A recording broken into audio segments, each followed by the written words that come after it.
여러분, 포에마 우리 교회 언제 처음 시작했는지 기억하십니까? 2018년도 11월 4일 날, 그러니까 11월 첫째 주일 날 먼저 여기서 모였어요. 근데 소위 말하는 하나님 나라 확장 감사 예배라는 이름으로 드린, 그러니까 소위 말하는 게 창립 감사 예배 개념의 예배는 언제 드렸나요? 셋째 주일이었어요. 11월 18일이었습니다. 오후에 드렸죠. 그날 여기 계신 분들 외에도 또 많은 분들이 또 방문하셨고 또 기쁨으로 함께 예배하고 교제했던 기억을 합니다. 네.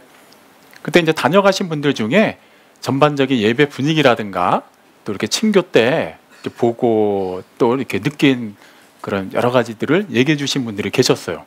근데 그분들이 얘기해 주신 게 되게 두 가지로 압축이 됩니다. 첫째는 설교 시간이 길었다였어요. 네, 할 말이 없습니다. 둘째는 그 친교 때 다과 시간에 굉장히 에너지가 있고 가족적이고 친밀했다라는 거였죠. 그나마 다과 시간이 그렇게 좋은 평가가 아니었다면 어땠을까 하는 막 그런 생각을 해봅니다. 근데 어디까지나 그 친교 시간은 좋았대요. 저도 참 좋았던 것으로 기억을 합니다. 근데 만약에 그때 우리가 준비한 다양한 음식들이 너무 초반에 다 떨어졌다고 한번 쳐볼게요. 그러면 어떤 일이 벌어졌을까요? 물론 이제 오신 분들이 음식 좀 떨어졌다고 막 뭐라고 하지는 않았을 겁니다. 하지만 그 전반적으로 저에게 주신 그 피드백을 참고로 해서 만약에 그런 일을 감안해 보면 설교는 길었고, 처음에 왔을 때 여러분도 어땠어요? 여기 막 계단 보고 막 다 한숨 쉬셨어요. 막 뭐 화장실 한번 가려고 해도 물 한번 마시러 가려고 해도 어마어마한 코스를 막 거쳐야만 됐습니다. 그것도 만만치 않았을 거예요. 근데 그 와중에 음식도 금방 떨어졌어요. 그러면은 외부에 많은 분들을 초청한 우리 교회 입장에서는 상당히 난감했을 겁니다. 그런 낭패도 없었을 거예요. 근데 물론 이제 그런 일은 없었기 때문에 우리는 이것을 그냥 하나의 가정으로 얘기할 수 있습니다. 근데 오늘 읽은 본문에 나오는 얘기는 그런 것과는 비교가 안 될 정도로 위험하고 심각한 상황을 기록하고 있습니다. 사실 우리 이 내용을 잘 알고 있어요. 갈릴리 가나에서의 혼인잔치, 포도주가 떨어졌습니다. 또 우리는 이렇게 생각할 수 있죠. 아니, 포도주 좀 떨어졌다고 그게 그렇게 문제인가? 어차피 온 사람들의 대부분은 그 결혼식을 축하해 주러 왔으니까 그 사람들은 음식이 떨어진 것도 아니고 충분히 또 마실 만큼 먹을 만큼 먹었으면 그 정도 이해해 줄 수 있지 않을까 싶은데, 그 당시에 유대의 혼례 잔치의 전통을 우리가 알고 나면 그렇게 쉽게 얘기를 못합니다. 그러니까 예수님 공생의 당시에 유대 지방의 혼인 잔치의 관습은 보통 그 기간이 일주일 정도가 걸렸어요. 7일 정도가 걸리는데 그런 재력의 그 규모에 따라서는 뭐 14일까지 걸리는 경우도 있었다고 합니다. 보통 이제 결혼식은 신랑 집에서 진행이 됐어요. 신랑 신부의 친구들, 친척들, 동네 사람들뿐만 아니라 그 인근 지역 사람들까지도 막 초대했다고 해요. 재정적으로 넉넉한 사람들은 아예 그 도시 전체를 대상으로 연회를 베풀기도 했다고 합니다. 그러니 어쨌거나 그 일주일이라는 기간 동안에 그 많은 사람들이 왔고 그 사람들이 먹고 마시는 거에 대해선 부족함이 없이 계속 채워져야 되는 것이 혼인잔치를 벌이는 사람들, 특히 신랑 측 입장에서는 큰 책임이었어요. 근데 만약에 중간에 포도주가 떨어졌다 그러면은 그거는 단지 음료수 하나가 떨어졌구나 개념이 아니었다고 합니다.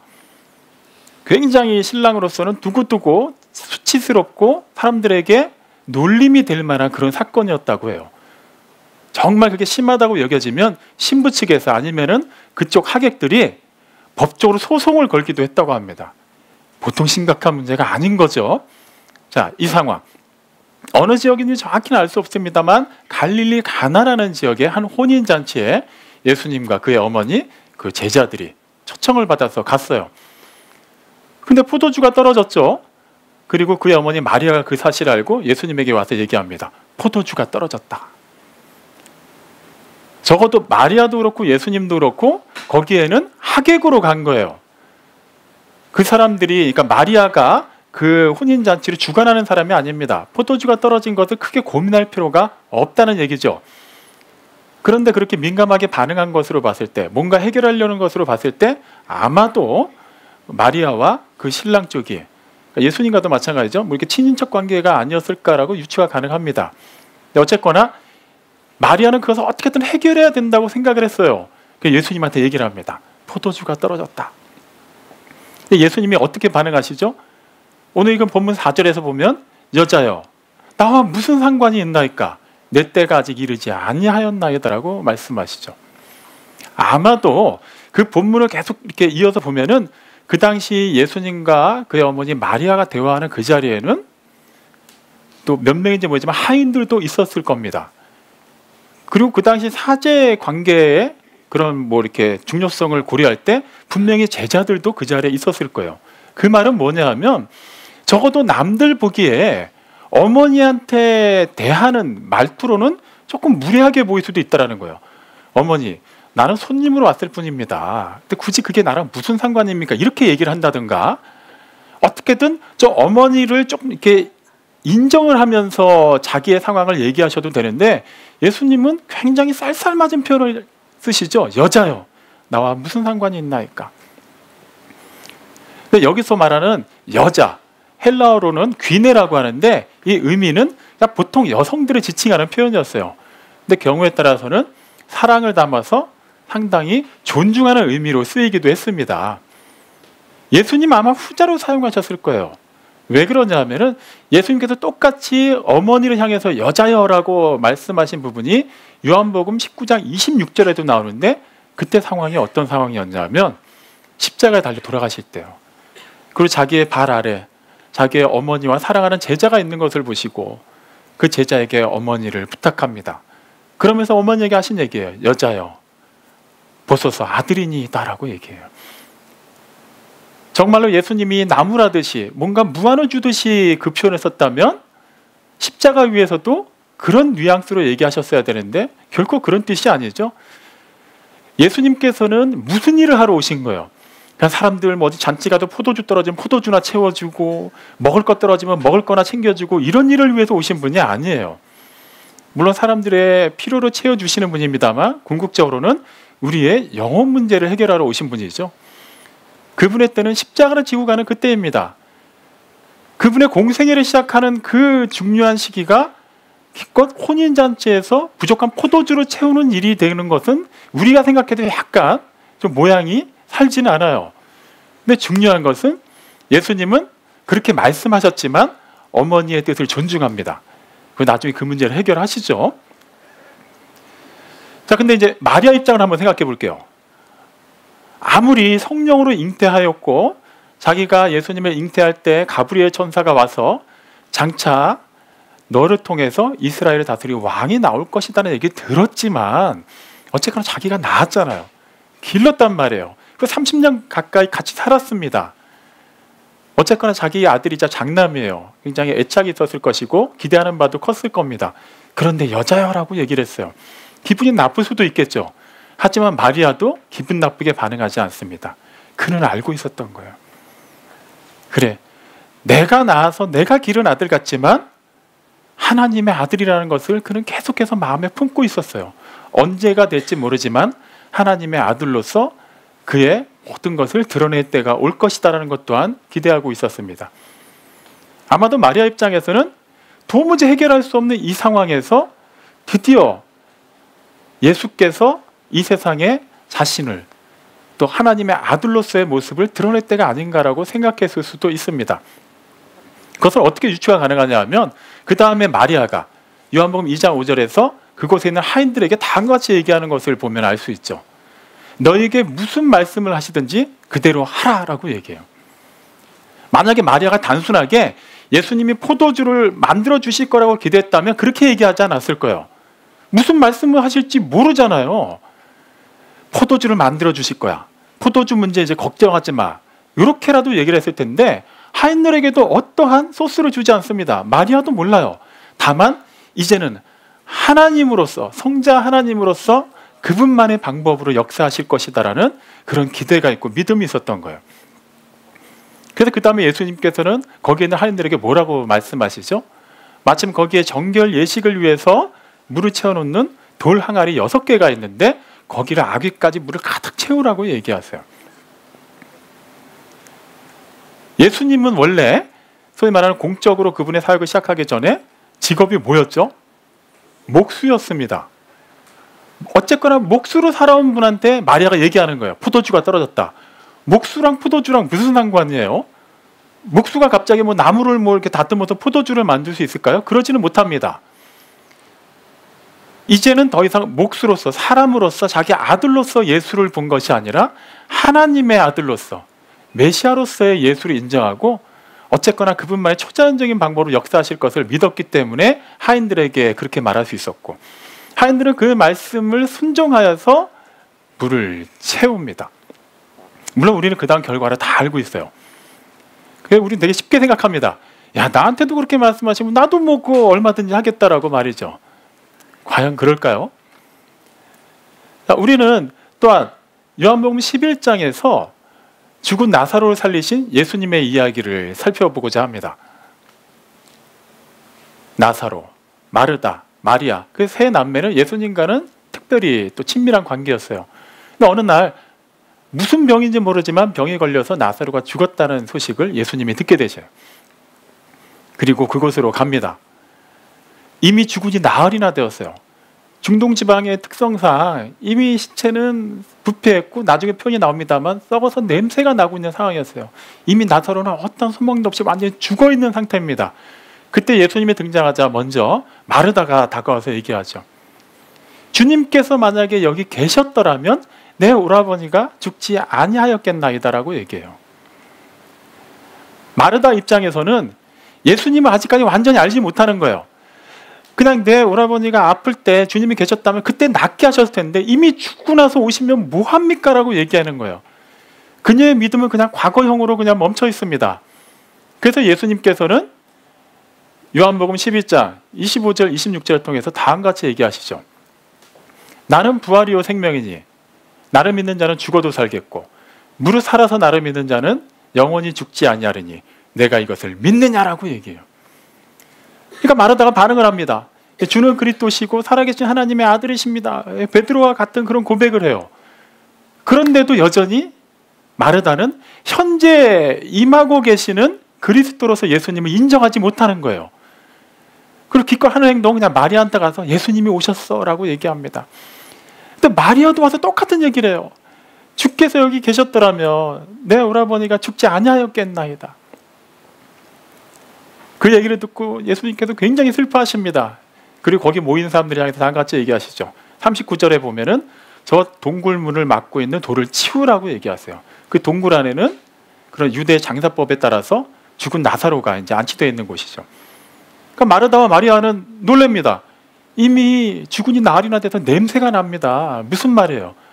이미 죽었고 끝났는데 굳이 그거를 왜 옮기라고 하세요? 더 냄새가 날 거고 우리 입장에서는 더 흉물스러운 모습을 봐야 되고 더 슬퍼질 텐데 이미 죽은 건 죽은 거고 여전히 그들에게는 원망이 있었을 거예요. 왜 이제 오셨냐라는 거예요. 주는 그리스도시요 살아계신 하나님의 아들이니다라고 고백했음에도 불구하고 지금 당장 역사하시는 그 하나님에 대한 믿음이 없었어요. 그러니까 예수님께서 다시 한번 얘기하십니다. 내가 믿음의 하나님의 영광을 볼 것이다. 내가 그렇게 얘기하지 않았느냐라는 거예요. 너희가 정말 나를 믿느냐? 그렇다면 내 말대로 하라는 거예요. 그래서 동굴문을 막고 있는 돌을 치웁니다. 그리고 예수님께서는 나사로야 나오너라 라고 하자 나사로가 살아서 나오죠. 마찬가지예요. 그 돌 항아리에 물을 채우라라고 얘기하셨을 때 하인들은 아마 의아했을 겁니다. 아니 지금 포도주가 지금 중요한 문제인데 굳이 이 물을 채우는 게 무슨 상관이지? 이 물은 지금 부족하지도 않을 뿐만 아니라 이 물 채우는 거는 일도 아닌데 사람들이 이 물을 마시는 것이 아니라 포도주를 마셔야 되는데 사람들 아마 하인들 기준은 그거였을 거예요. 하지만 하나님의 말씀을 그대로 따릅니다. 우리는 이쯤에서 사실 좀 이렇게 하나님께 물음표를 하나 띄울 수가 있어요. 그럼 하나님 애초에 그냥 그렇게 좀 너무 우리가 이해 못하는 일을 막 시키지 마시고 처음부터 그냥 이해할 수 있게 딱딱딱 해주시면 안 될까요? 그러니까 예를 들면 이런 거죠. 그냥 저 돌 항아리에 물을 채워라라고 얘기하지 마시고 그냥 처음부터 포도주야 생겨라 해서 포도주가 생기게 하시면 더 낫지 않을까요? 그냥 애초에 그 돌을 옮겨라라고 얘기하지 마시고 그냥 예수님이 처음부터 말씀으로 돌도 옮기시고 막 나사로 살리시는 게 더 극적이지 않을까요? 라는 게 우리 수준에서 나오는 생각이에요. 근데 주님께서 말씀하시는 것은 너희가 할 수 없는 것은 내가 하겠는데 너희가 해야 되는 일은 너희가 하라는 거예요. 같이 동참하도록 요구하십니다. 우리 입장에서 왜 시험 들게 하시지? 그냥 명쾌하게 알게 해주시면 될 텐데. 고린도서 10장 13절에서 분명히 바울을 통해서 다음과 같이 얘기하죠. 우리 하나님은 미쁘신 하나님이에요. 우리로 하여금 감당하지 못할 시험당함을 허락하지 않으십니다. 그리고 시험당할 즈음에 또한 피할 길을 내사 우리로 능히 감당하게 하시는 분이에요. 하나님은 우리를 시험해 보시고 우리가 넘어진 것을 보고 고소해 하시고 그 과정을 통과해야만 하나님의 기준에 맞다고 인정하시는 그런 하나님이 아니에요. 우리가 감당할 수 있는 일을 허락하신다는 거예요. 어린 아이들을 키워보신 분들은 다 아실 겁니다. 막 기어다니다가 이제 어느 순간인가 물건을 잡고 일어나기 시작해요. 그때부터는 걷기 시작한다는 거죠. 근데 통상적으로 아이들이 걸을 때 처음에는 어떤 반응들이 나와요? 서 있는 것부터 시작해서 엉덩방아를 찍고 울기도 하고 다시 두려우니까 막 기는 걸로 하면 또 부모들은 격려를 합니다. 걸을 수 있어. 일어나. 또 붙잡고 일어나네. 경우에 따라서 손을 잡고 같이 걸어줍니다. 그러다 보면 아이들이 한 발짝 두 발짝 걷기 시작해요. 걷기 시작하는 즉시 어느 부모도 야 내일은 우리 마라톤 뛰어볼까? 이러는 부모 없습니다. 너 다음 달쯤에는 100m 9초 안에 뛰겠다. 이렇게 기대하는 부모 아무도 없어요. 아이 입장에서는 엉덩방아 찌는 게 두렵고 다리에 힘이 안 가고 자기가 의도한 대로 움직이지 않기 때문에 몇 발짝 가다가 넘어지면 그냥 빨리 기어가려고만 합니다. 그런데도 부모는 자꾸 격려를 해요. 할 수 있어. 엄마한테 와봐. 아빠한테 와봐. 이유가 뭐예요? 아이가 할 수 있다는 걸 알기 때문이에요. 그 아이한테는 그것이 가능한 일이기 때문에 요구하시는 겁니다.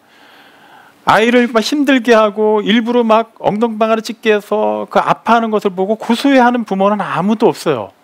아이 입장에서는 이해가 안 갈 수도 있고 괴로울 수도 있고 엄마 아빠가 나한테 왜 이러지라고 생각할 수도 있지만 부모는 그 아이가 그것을 할 수 있는 것을 알기 때문에 요청하는 겁니다. 마찬가지예요. 하나님은 우리에게 신으로만 다가오신 분이 아니에요. 그분은 멀리 계신 신이고 우리는 제사를 드려서 그분의 비율을 잘 맞춰야만 관계가 유지되는 그런 관계가 아니라는 거예요. 그분은 우리의 아버지세요. 우리를 자녀 삼아 주셨다라는 거예요. 굳이 그분 스스로가 내가 너희의 아버지다, 내가 오늘날 너를 낳았다라고 얘기하신 것은 부모의 심정, 아버지의 심정으로 너희를 지켜보고 있고 너희를 이끌어가고 있고 너희를 키울 것이고 너희에게 소망을 두고 있다고 얘기하시는 거죠. 우리의 필요를 아시는 분, 나보다 나를 더 잘 아시는 그분께서 그렇게 우리를 인도해 가시겠다라는 거예요.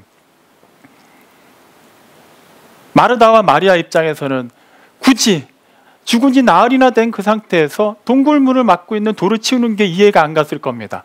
하인들 입장에서도 포도주 문제가 급선무인 그 상황에서 돌 항아리에 물을 채우는 것은 전혀 의미가 없는 일로 여겨졌을 수도 있어요.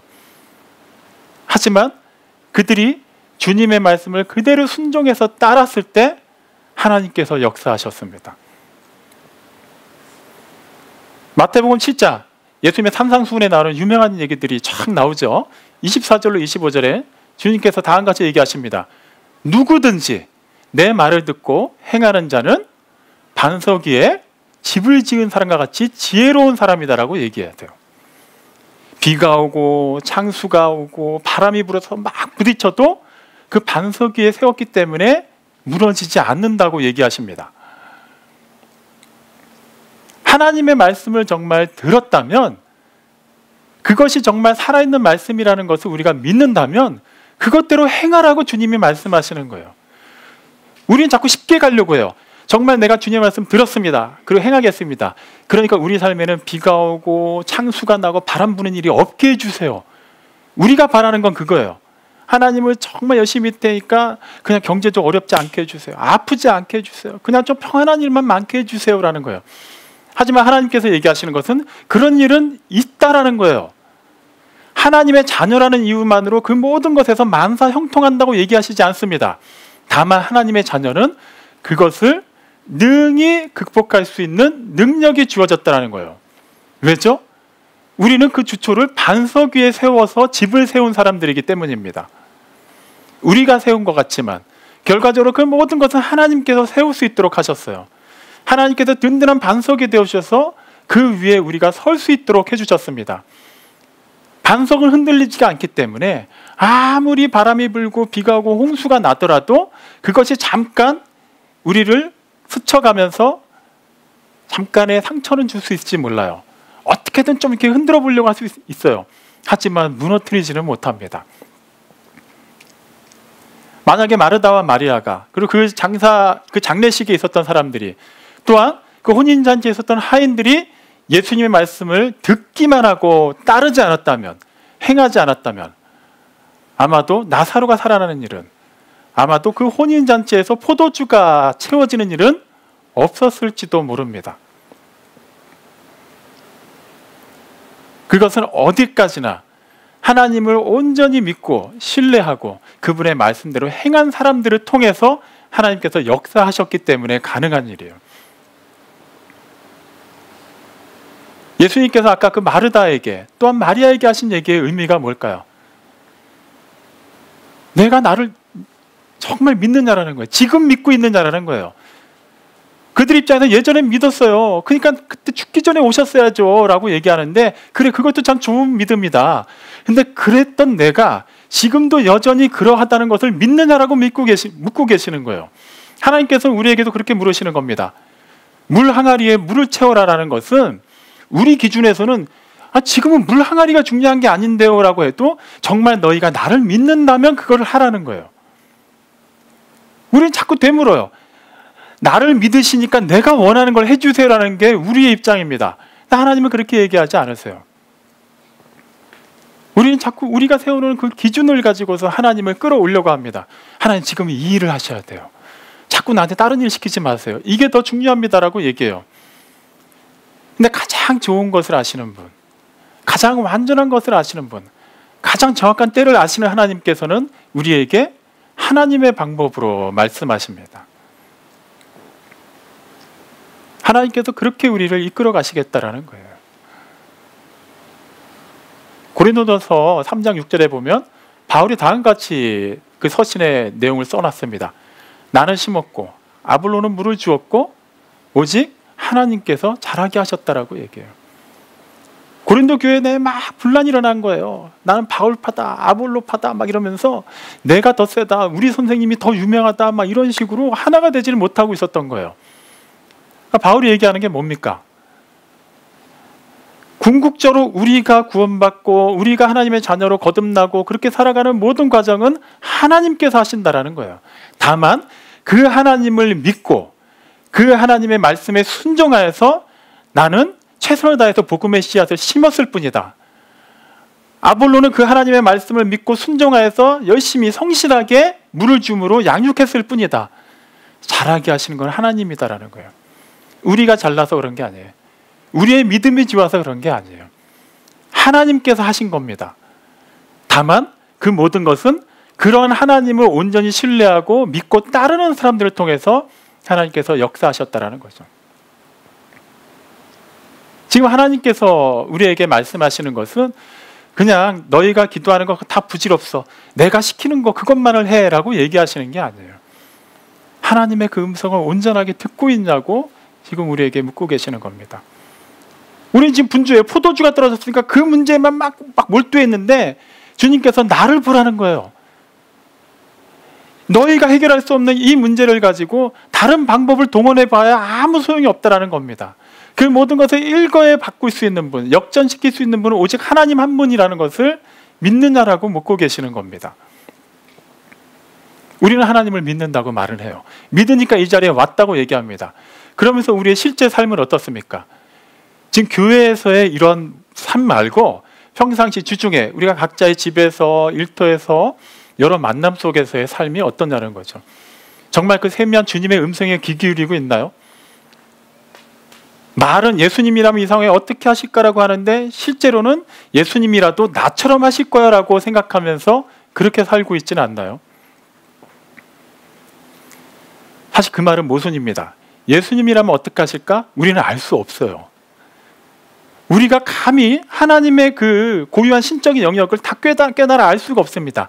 다만 주님께서 주신 그 기록된 말씀을 통해 그 말씀을 우리에게 감동으로 깨우쳐 주시는 성령님의 그 조명 속에서 우리는 조금씩 깨우쳐 하는 것이지, 우리가 어느 정도 세워놓은 기준으로 우리가 가지고 있는 그것을 바탕으로 해서 예수님도 이렇게 하셨을 거라고 얘기하는 것은 틀린 말이죠. 그렇다고 해서 우리가 아무것도 안 하고 손을 놓고 있을 수 있나요? 그건 아닙니다. 주님께서는 마태복음 16장 24절을 통해 분명히 얘기하세요. 누구든지 나를 따르려거든. 예수님은 따르는 자에겐 필연적으로 수반되어야 되는 일이 있는데 자기를 부인하고 십자가를 지고 따르라는 거예요. 내가 가지고 있는 경험, 내가 가지고 있는 생각, 내가 여러 가지 누려왔던 것을 바탕으로 해서 내린 정의를 하나님 말씀 앞에서 다 내려놓으라고 얘기하세요. 그것이 자기를 부인하는 겁니다. 만약에 자기를 부인하지 않고 십자가를 지면 어떤 일이 벌어질까요? 십자가를 우리가 만드는 거예요. 나는 포켓 사이즈로 만들 거야. 나는 귀걸이로, 나는 목걸이로. 그러니까 그런 장신구로 제가 뭐라고 하는 것이 아니라 예수님께서 십자가를 지라고 하신 그 의미를 우리는 다 덮어놓습니다. 내 기준이 들어가는 거예요. 굳이 커야 될 필요 있을까? 굳이 거기 못 박혀야 될 필요가 있을까? 십자가만 있으면 되잖아. 조그만 십자가 하나면 되지 않을까? 책갈피로 만들어도 되고. 그래, 나는 큰 십자가를 만들래. 대신 지고 가는 지점은 내가 정할 거야. 한 10바짝 가고 나서 난 내려놓을 거야. 우리를 스스로를 부인하지 않으면 하나님의 말씀을 온전히 신뢰하고 따르지를 못해요. 예수님께서 십자가 지러 가신 이유가 뭘까요? 우리도 죽어야 된다는 거예요. 단지 지는 것만이 목적이 아니라 그 십자가가 궁극적으로 지향하고 있는 그곳이 바로 죽어야 된다는 것입니다. 우리는 얼마나 내가 죽고 주님이 영원히 살아계심에 참여하는 자들입니까? 내가 살아있으면 우리는 그 영광에 참여할 수가 없어요. 여전히 주님의 생각이 나를 통해서 역사하는 것이 아니라 내 생각 가운데 주님을 억지로 끌어다 놓고 이거 하세요 라고 우리는 하나님께 명령하게 되는 것이죠. 여러분이 지금 구하시는 게 여러 가지가 있을 거예요. 각자의 사연에 따라서 여러 가지 필요에 따라서 하나님께 기도하고 또 마음 아파하면서 하나님께 그 뜻을 구하는 여러 가지가 있을 겁니다. 중요한 것은 그것은 구하되 분명히 우리가 알아야 되는 것은 하나님께서 우리에게 말씀으로 또 기도 가운데 찬양 가운데 여러 가지 상황 속에서 또 깨달아 알게 하실 때 또 말씀하시고 또 순종하라고 하실 때 우리는 그것을 먼저 해야 됩니다. 아니요, 지금 나는 돈이 부족하니까 이걸 먼저 채워주세요. 지금 몸이 너무 아프니까 먼저 낫고 나서 그 다음에 따라가겠습니다라는 건 우리 생각이에요.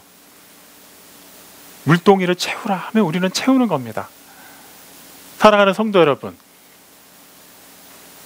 여러분 앞에 여러분이 정말 구하고 채워야 되고 필요하다고 여기는 것들이 무엇이든지 간에 하나님께서 말씀하시는 채워야 되는 물동이가 있다면 그것을 채워나가시기 바랍니다. 할 수 있는 데까지 사랑해 보십시오. 할 수 있는 데까지 한번 나눠보십시오. 할 수 있는 데까지 주의를 둘러보고 그 위에서 기도하고 또 기쁨과 감사와 사랑을 표현해 보십시오. 하나님께서 작정하신 크고 비밀한 일이, 하나님께서 우리 각자를 통해서 예정하신 그 일이, 포에마 우리 교회를 통해서 하시고자 하시는 그 일이 반드시 이루어질 것입니다. 그렇게 아버지 하나님께서 살아계심을 아름답게 체험하고 신실하게 증거하는 모두가 되시기를 주님의 이름으로 축원합니다. 아멘. 사랑이 많으신 아버지 하나님, 우리 살아가면서 여러 가지를 주님께 구합니다. 때때로는 그것이 이해가 안 됩니다.